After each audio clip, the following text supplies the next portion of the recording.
Well, hello, tiny truckers. Adam here with Bigfoot RC, and I just wanted to say welcome back to the garage. It's been a little bit since we did a video before Christmas there, but we are back in the Bigfoot garage and ready to get tinkering. So let's just hop right into it. I hope everybody had a great holiday season, good Christmas and New Year's. I know we did over here at our house, and hope everybody got a couple of really cool RC goodies and all of that kind of fun stuff. So last we left off, we were working on the Redcat 6.4 dually conversion, and we had cut a hole into the bed, and we hadn't actually started mounting very much of the bed at this point and the fenders. So lo and behold, a little bit of a change here for you guys, but over Christmas break, I did go ahead and mount the dualies. I didn't film that really much at all. Quite honestly, guys, it's boring as heck, right? I had to take the file, print it a couple of times to kind of find the size and the spec that I wanted. Like I mentioned before, because we are trying to clear the semi rims, I needed the fenders to sit higher and be a little bit bigger and taller. And you guys don't really want to sit there and watch my resin printers pump these things out. When I finally settled on the size that I wanted, then I had to start doing all of the trimming and the cutting, because obviously when you change the proportions of the file, it adjusts the fitment and all that fun stuff. And again, you didn't want to sit there and watch me sand and sand and sand. So at the end of the day, this is what we wound up with. This is going to be our dually bed. That's looking from the front, but this is looking from the back side. So it is certainly going to be one wide truck. um, you can see there's still a lot of holes and so forth that I need to fill. Again, when I changed the proportion of the files, it changed all of the contours of the truck, which is fine. We're going to do a lot of sanding and all that fun stuff. So what we're going to be working on today, though, is we've pretty much got the cab sitting, I think, where we want it to be sitting right now. We're pretty low. We're going to do a few more suspension adjustments, but we got to get this bed now mounted to the back. One of the challenges I came across when I was working on this was the bed does sit on the chassis now. So I did go ahead and trim out the inner wheel wells. I've still got to do some more trimming down here. The bed wall itself is not sitting flush with the top of the dually at this point. So we got to do that today. But when we mount this up, bear with me for a second. It's a bit of a tight fit, so we got to do a little bit more trimming. This is where we sit at. So you can see the dually bed is sitting significantly higher than where the cab itself was. And this is for a couple of reasons. So reason number one is, I'll try to get this in camera angle. The tires themselves are making contact with the bedside right here. So we're going to do some trimming there. That's going to get us, I don't even know, 20 millimeters worth of extra drop, which is going to significantly lower it. The other thing we need to do is, and this is going to be hard to see, the bed is not sitting absolutely flush on the chassis at this point in time, because the chassis still has some protrusions and there's some bed mounts. So we got to take those off today. The other thing we got to do is, when you look at it from the front, which again, I apologize guys if it's hard to see, the front bed panel I put on is interfering with the chassis. So we're going to have to take this bed panel up and trim it out. So the other thing that we're going to have to do, we won't do today, is we're still going to have to trim out for where the motor is going to sit. We've got to chop the chassis. I was really thinking this through over the Christmas break about the next steps to make. And I think, honestly, before I go ahead and cut the chassis in half, I want this bed sitting as low as I can possibly get it. It just, to me, it seems like it'd be simpler to have the chassis kind of in one stable piece so that we can work on that. So that's what we're going to be up to today. We're going to be doing some trimming in here, trimming in here. You might be able to see a little bit better on the inside lip. There's about, I'd say 30 millimeters that we're going to cut off here just to get this to sit lower, trim this out. We've got to also take off all of these notches. And then again, on the bed itself, I just knocked the table and sent stuff flying. There's all of these notches that we're going to have to knock down. So I'm going to grab the handy dandy Dremel, and I will be back in 1 second. Actually, before I do that, I'll show you guys where we're sitting height-wise. I'll move the camera here. Don't get too much motion sickness, but you can see how much higher the bed is sitting right now. So I'm going to say, there we go. We're about a finger's depth in the front and probably 2 to 2.5 finger depths in the back. So let's see by the end of this video how much lower we can get this bed to sit on the chassis.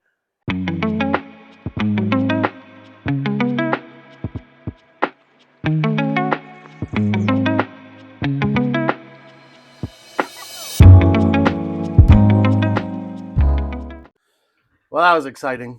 I accidentally touched high-speed blade to the table and it shattered. Just another good reason why I like to wear my safety glasses. So we'll swap this over real quick and get back at her.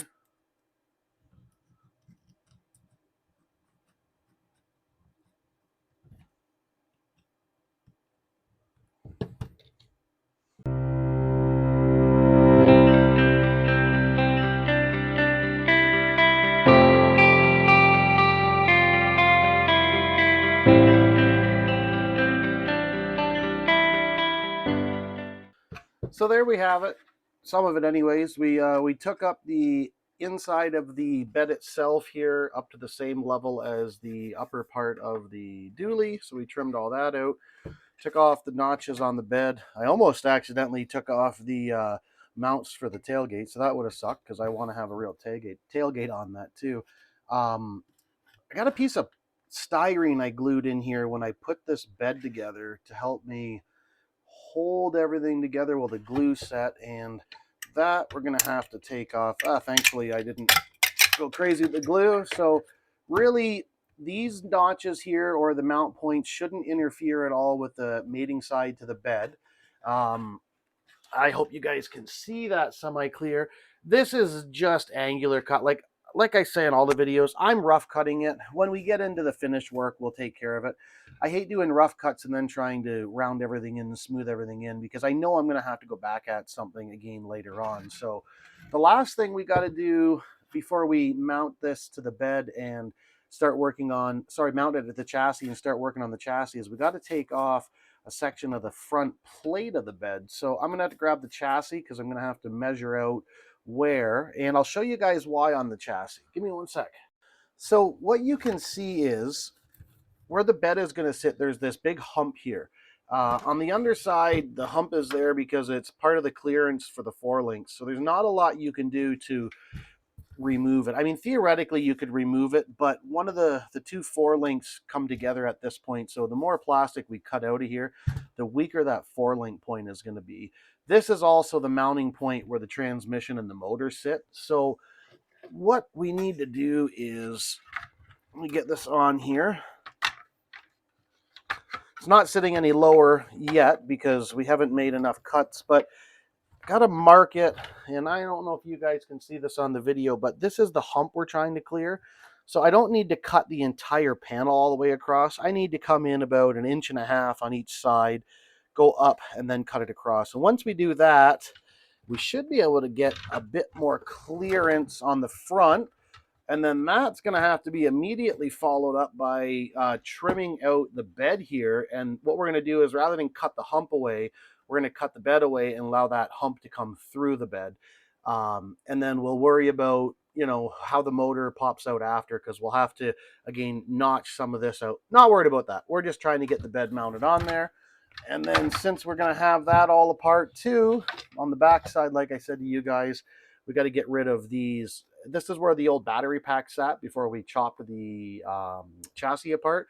So we got to smooth those down. This is where the servos sit. Servos are going to sit there when we're done. My intent, and I think I might have said this from day one, is I'm going to semi-finish the bed, but it's going to be a weathered patina truck. And I want the inside of the bed to look a little bit rough. Like, you're 18 years old and you got grandpa's truck and you're going to customize it. So it's going to have the servos popping out. Not a big deal. It's going to add to the effect. Don't worry, guys. I got a plan. Maybe. Kind of. Sort of. So anyways, let me grab the Dremel. Let's do some more trimming here. Let's get some trimming there and see how far down this is actually going to fall now.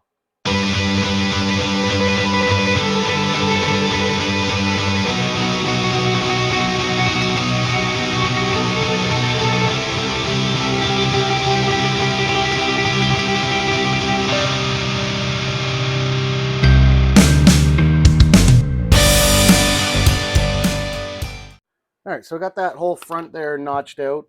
Again, it's rough, I know, but so I just want to make sure that I've notched enough out. It's not going to drop still because, again, we still have to cut out this portion of the bed, but I just want to make sure before I get too cut crazy that I'm in the right realm. So you can see how this, again, was the notch we were trying to clear. So I think we're in pretty good shape. I might take another 1/4 of an inch off over here. I could probably measure it and get accurate measurements, but who cares? This is all going to be covered by the back of the cab anyways. And like I said, I'm not building it that precise because we're going to weather the heck out of this thing and make it look like a backyard project anyways. So let's keep cutting.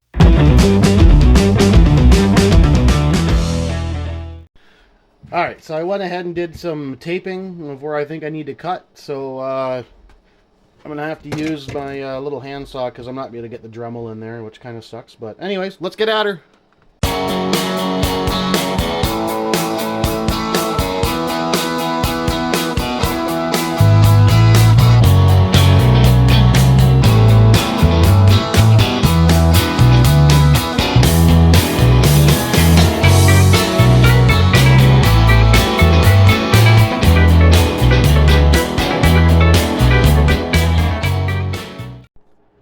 All right, here we are. I got all the trim work done, trimmed up the bed, cleaned up everything here. We've knocked off all of the mounting points and all the various things.